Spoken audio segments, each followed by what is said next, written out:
tarde, meu nome é Lucas, sou estudante de Artes Cênicas na Universidade de São Paulo, sou jovem semente de 2018 e a próxima palestrante, ela é licenciada e bacharel em Ciências Sociais na Universidade Estadual de Londrina, professora de Sociologia do quadro do Magistério da Secretaria Estadual de Educação de São Paulo e ativista do Movimento Negro em São José dos Campos. Vem ao palco, Luciana Brauna.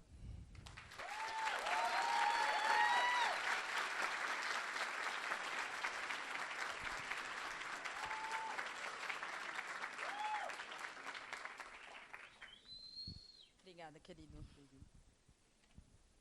Boa tarde a todas e todos. Eu não sei lidar com essas tecnologias, então eu estou aqui, na verdade, para fazer um bate-papo. Nem precisa descer muito a luz, que eu gosto de enxergar as pessoas. Como a gente não tem muito tempo para ampliar muito a conversa, a discussão, né, a gente vai ter que ser incisivo e ir direto ao assunto. Por que eu estou aqui? Por que o tema racismo ele está sendo colocado aqui na proposta desse semiários de 2019, né? Tudo que a gente vem debatendo aqui nas palestras anteriores, pelo menos nessas duas últimas que eu cheguei, um dos focos a serem analisados era a questão da desigualdade social, né? Só que não tem como a gente pensar a desigualdade social nesse país sem a gente pautar, né, uma das injustiças invisíveis, que, na verdade, elas não são invisíveis, elas são historicamente invisibilizadas. A gente vai falar sobre racismo aqui hoje, né? E quando a gente fala de racismo, é um assunto tão espinhoso que eu começo a ver que as pessoas elas começam a ficar meio assim na cadeira, né? Porque é um assunto que a gente não gosta muito de falar. Afinal de contas, eu não sou racista, né? Eu tenho até amigos negros, olha só, né? A gente está acostumado com essa narrativa. Ela faz parte da nossa cultura, da nossa história, da nossa trajetória. No entanto, é importante que a gente coloque o dedo na ferida, porque a verdade é que, a despeito de 370 anos de escravismo nesse país, a gente carrega a herança dessa injustiça invisibilizada a todos os momentos da nossa vida, em todos os nossos espaços. E é por isso que eu estou aqui hoje. Eu estou aqui hoje não para trazer resposta, mas para suscitar algumas dúvidas e fazer com que a gente reflita de forma objetiva, quantificável e subjetiva como que vai se dar a construção, a estruturação das desigualdades, tão bem refletida naquela foto, né, que o palestrante anterior trouxe, né? E aí a gente vai conseguir compreender que, nesse país, a desigualdade, para além da questão das diferenças, né, das desigualdades de oportunidades, ela tem um caráter estrutural baseada na raça, baseada no racismo que se constrói. Mas, Luciana, não faz sentido falar em raça. Somos todos seres humanos. Não existe essa de divisão entre raças. Que bom seria, né?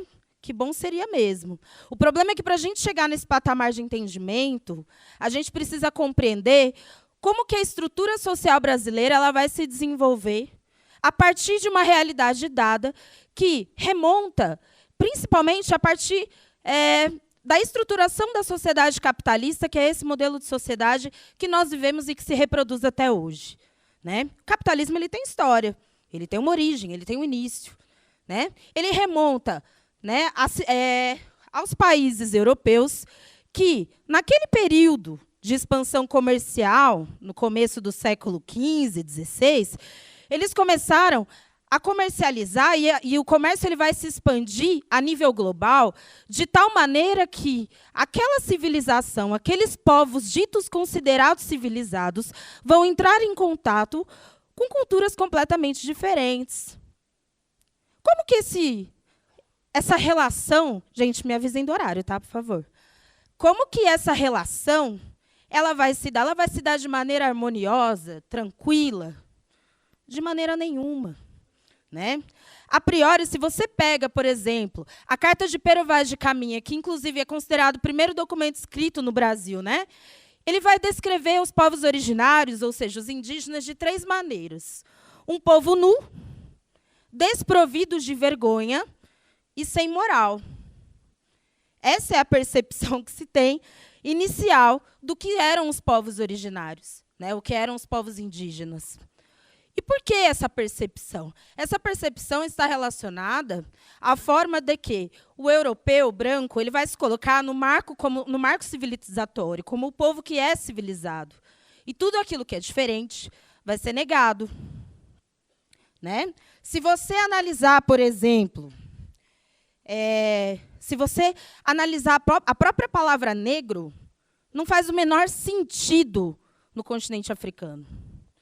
Negro vem de uma expressão francesa, noir, que significa ausência de existência, ausência de luz. É aí a origem da palavra negro. Né? E esse negro ele vai ser trazido para as colônias com qual objetivo? Com o objetivo de não ser reconhecido enquanto ser humano. A sua existência ela vai ser reduzida à mera mercadoria.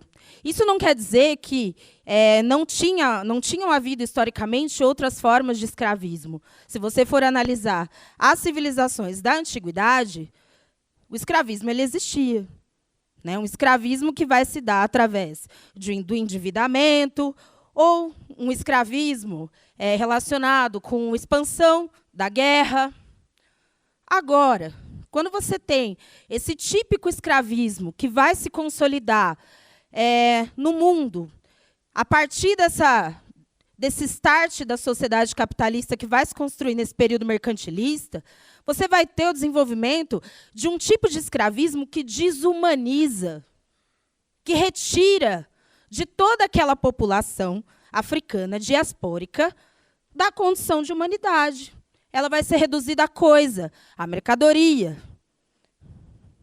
Fica a dica, anotem aí, o filme Quanto Vale ou É por Quilo?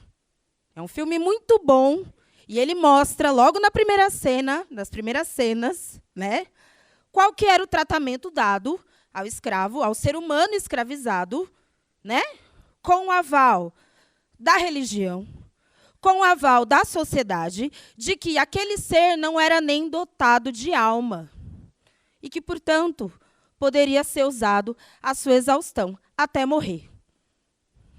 Bom,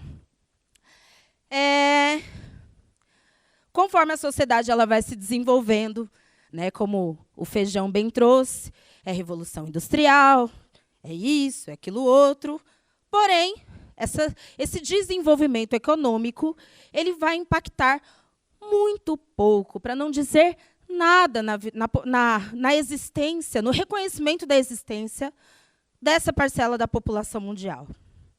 O povo negro ele ainda vai ser subutilizado pela sociedade, não vai ser reconhecido. Haja vista o que acontece no processo no pós-abolição. No Brasil, há um processo que eu não chamo nem de substituição de mão de obra, eu chamo de descarte de mão de obra, onde essa população, que até então tinha sido escravizada e usada à sua exaustão, ela vai ser enxotada das fazendas, das casas, né? E elas vão começar a se deslocar para as grandes cidades, dando origem àquilo que a gente viu na foto. Essa é a origem da favela. Né? Então, nesse país, queridos e queridas, a pobreza ela tem cor, ela é negra. Né? Daqui a pouco eu vou apresentar para vocês um pouquinho dos dados. Então, esse pós-abolição ele vai colocar o Brasil, né, a contar. A gente precisa considerar que o Brasil ele foi o último país do Ocidente a abolir a escravidão. Essa é uma história que a gente quase não gosta de lembrar. Né? O Brasil ele vai se constituir no pós-abolição não reconhecendo, né, nos marcos do desenvolvimento da sociedade civil e nos marcos do reconhecimento de uma sociedade civil que vai se balizar através de um princípio democrático republicano. Isso não vai chegar a essa parcela da população. Muito pelo contrário. Nesse país, a gente vai ter o desenvolvimento nessa época, né, principalmente no começo do século XX, a implementação de políticas de higienização social, baseadas em princípios que agora estavam sendo endossados pela própria ciência. A ciência ela vai desenvolver com método próprio, né? Ela vai desenvolver com método próprio uma forma de você racializar a humanidade, de tal maneira que o branco ele vai ser tido como a raça superior. Vocês acham que somente a Alemanha nazista vai sustentar essa narrativa? De jeito nenhum. Essa narrativa ela vai ser construída em meados do século XIX e trazidas no Brasil já no século XX na forma de política pública, né?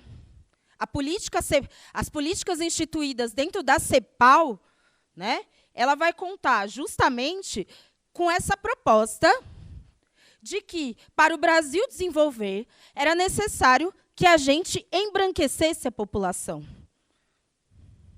Então, a mestiçagem como prática, ela vai ser adotada como uma forma, inclusive, da gente garantir o desenvolvimento social e econômico desse país. Olha que absurdo. Olha que bizarro, né? Então, essa política pública de higienização social, ela vai nos colocar nesse patamar de um pós-abolição diferente, bem diferente, inclusive, dos próprios Estados Unidos. Nos Estados Unidos, você vai ter a consolidação de uma política do apartheid, né? Lá, a abolição ela vai acontecer através de um processo de uma guerra civil e, no pós-guerra civil, a despeito de toda essa política de criminalização da população negra, principalmente nos estados do Sul, você ainda assim vai ter a implementação de uma parca, porém, inicial política de reparação histórica. Cada negro liberto saiu da guerra civil com um lote de terra e um burro. Isso faz diferença na vida do ser humano? Muita. Isso define as futuras gerações daquela família. Aqui no país, aqui no Brasil, não houve nenhum tipo de processo de reparação histórica no pós-abolição. Muito pelo contrário, essa população negra ela vai ser enxotada para as periferias da sociedade, para as periferias das cidades nascentes, de uma tal maneira que isso vai se refletir nos nossos dados aviltantes, estatísticos, bizarros, de um fosso social gigantesco que se existe no Brasil, sem desconsiderar o fator racial. Quando você acrescenta o fator racial, esse fosso fica ainda mais profundo. Eu não trouxe tabela, mas eu trouxe alguns dados para a gente refletir isso aqui nesse encontro, nessa conversa. Quem somos e onde estamos? Hoje, no Brasil, 54% da população se reivindica negra. Lembrando que negro no Brasil é considerado preto e o pardo. Eu não gosto muito dessa nomenclatura, porque, para mim, pardo é papel, tá? Não existe pardo. É o negro de pele escura, de pele retinta, ou o negro de pele mais clara, pele não retinta, tá? Hoje, nós somos 54% da população. Ao contrário dos Estados Unidos, que hoje conta com uma população de 3% de negros. Lembrando que hoje lá foi outro processo histórico diferente do nosso. Bom, somos mais da metade da população. Hoje, se você for pensar a população carcerária, ou seja, quem está preso nesse país, 70% dos presos são negros. Bom, de acordo com o Atlas da Violência, né, do IPEA, dos dados de 2018, do ano passado, a cada 100 mil homicídios, 40,2 são negros, enquanto esse número ele cai para 16 quando se trata de não negro. Com relação aos dados do PNAD, foram trazidos aqui, se eu não me engano, foi o Feijão que trouxe aqui a desigualdade de renda, né, que se tem nesse país hoje. Se o dado ele já é aviltante, quando a gente insere o marcador racial, a gente vai ter uma diferença maior ainda, né? De acordo com o PNAD, a renda média de negros pretos, ou seja, negros de pele retinta, é um valor de R$ 1.570 de renda. Enquanto para negros pardos, ou seja, negros de pele não retinta, esse valor ele vai subir um pouquinho, para 1.606. Enquanto que para brancos, a média fica em torno de 2.814. Isso, gente, sem considerar o fator gênero, né? Ou seja, a desigualdade salarial existente entre homens e mulheres. Tá? Com relação ao desemprego, enquanto a média da população está na casa dos 11,9%, aquele dado horroroso de 13 milhões de pessoas desempregadas, esse número, quando se trata dessa população parda, a média vai subir para 13,8%, enquanto pretos, ou seja, pele retinta, 14,6%. Aumenta mais ainda. Ou seja, quanto mais escuro é o seu tom de pele, mais sensível e mais vulnerável será você inserido nessa realidade. Bom, entre os mais pobres, 75% são negros. Entre os ricos, 17,8%. Cargos de chefia. Somos apenas 18% em cargos de chefia, em cargos de liderança. São dados duros, né? São dados que nos fazem lembrar que, nesse país, pensar, debater, refletir a respeito de desigualdade social, necessariamente é necessário que a gente paute a nossa história escravista. Foram 370 anos de desumanização, coisificação, que não foram apagadas em 130 anos. Não foram. A despeito das políticas de ações afirmativas que foram iniciadas no último período, nos últimos 20 anos, né, você vai ver que existe uma relativa melhora nos dados. Por exemplo, aqui com relação a graduados. Negros graduados, ou seja, que têm o ensino superior completo. A gente representava 2,2% no ano 2000. Agora, em 2017, esse número ele sobe para 9,3%. Tá? Em 2011, dos 8 milhões de matriculados, 11% eram negros. Em 2016, a gente vai ver um salto para 30% de matriculados nas universidades. Bom, há quem diga, há quem defenda que isso remete a uma revolução silenciosa nesse país. Eu tenho uma tendência a ter uma certa reserva com essa afirmação. Acho algo muito sério.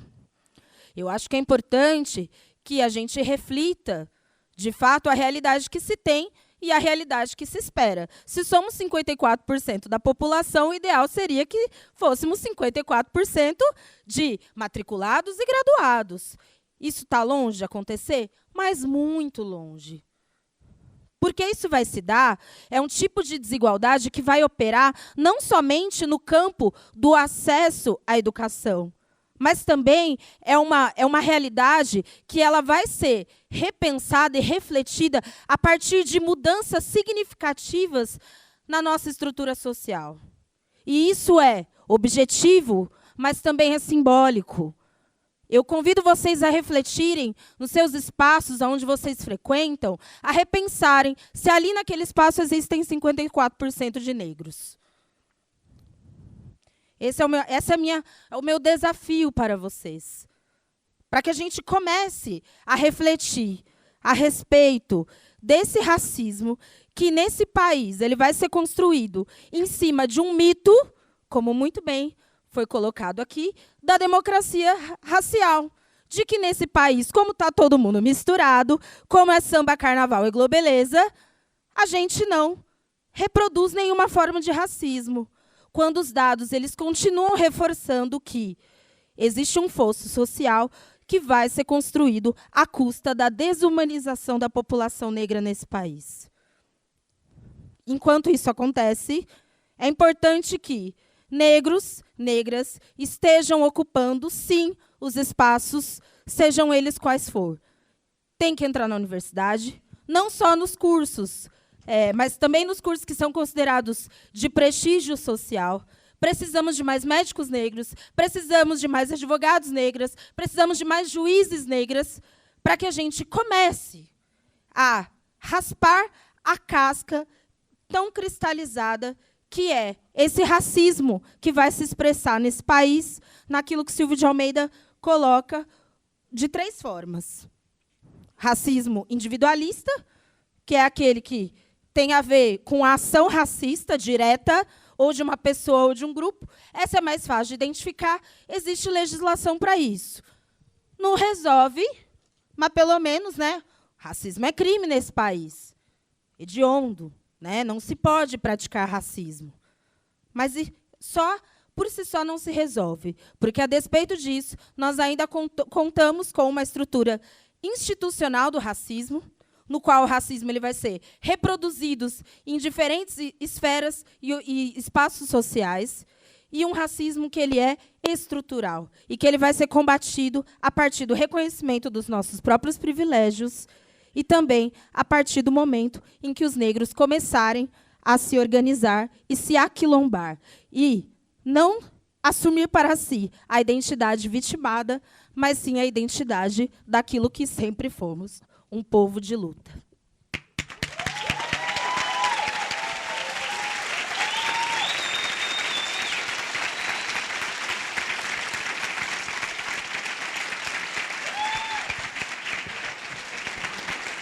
Luciana, muito obrigado pela sua presença. Em nome do Instituto Semear, entrego essa lembrança. Obrigada, viu? Valeu.